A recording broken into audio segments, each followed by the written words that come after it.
Тоқтар стримға чаттың ақшасын табу үшін кірдіңдер ме или қалай? Батыл ойнасақ екен жарайды, ақша жібердік. Тек ашын оқырмандар Счет ақшасын хотел ғой. Қандай счет ақшасы? Мен оны отқан батыл ойнайды, күнде отыратын адам емеспін.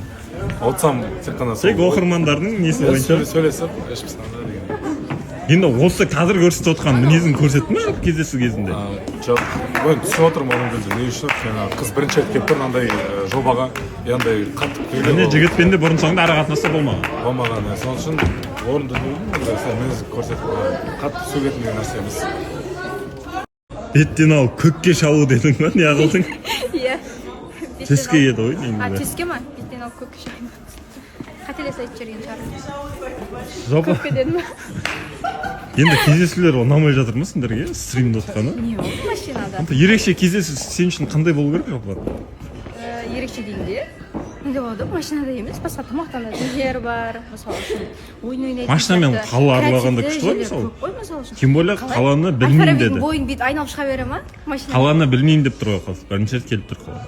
Онда тұрған ештеңе жоқ. Мүмкін басқа қаладан кейін екен, сол қызық болып тұрған шығар машинамен. Типа качеси. Қаланың Аль-Фарабидің бойында. Өлең қосып. Шизаның өлеңімен деп па. Сондай шығар. Қатты түсінбей жатырмын шынымен. Неге? Сендер деген мынандай айтып жатыр да. Сендер деген мына жерде бір әңгімені қайта-қайта айта бересіңдер. Онда өзі айтып бермей ме? Қалай кездесу өткенін? Айтпай жүргенде мен білмеймін, я жоқ деп отыр. Жоқ, бір жағынан Орынгүлде түсінуге болады. Бұрын соңды отношения, яғни ара қатынас болмады ғой, енді ол былай не білмейді. Бірақ шынымен де көрермендерге де және бізге де қызық. Егер де орталарында болған әңгіме мысалға, бұл айтып отыр, мен не айтамын деп тұр ғой. Не обязательно ол айтылатын дүние болады, айтылмайтын дүние болады. Сол ортада мысалы болашаққа деген қадамдарды, болашаққа деген мақсаттарды, яғни қалай жұптық жаңа өмір туралы, иә, солар туралы. Бізге осындай тақ-тақ етіп айтып отыр керек. Иә, мен жоқ, былай болып тұр да, өткенде мен де байқамай айтып қойдым. Мысалға Орынгүл деп айтып қойдым да. Мысалға Сарагүл, Орынгүл енді ана жерде эфир болса Г мен К екеуі ұқсас болып кетеді. Өткен жолда солай сөйтіп айтқан. Енді жаңада Ерланда ыңғайсызданып қалды. Алдынан Нұрсұлтанның үміткері де ұзағысы кәдімгі айғайлап жатады. Менің атым Әсем деген сияқты. Иә. Енді өткен эфирде болған соң шатасып Әсел деген соң нақты жай болады. Негізі Орынгүл еді.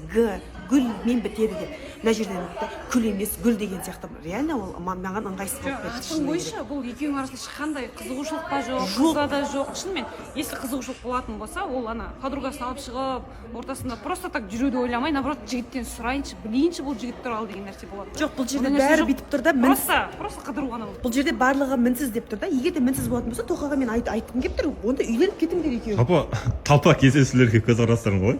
Сөйлесе аласыңдар ма неге? Ыңғайсыз жоқ, ыңғайсыз болады. Сен подругам жүр, еще мен жігітпен бірге шығамын. Егер де достық қарым-қатынас болса, я понимаю, түсінемін мен достық қарым, дос болып бәрі. Ал егер де бұл жерде отношение болатын болса, олай гүл деп ыңғайсыз. Ештеңе айта алмайсың.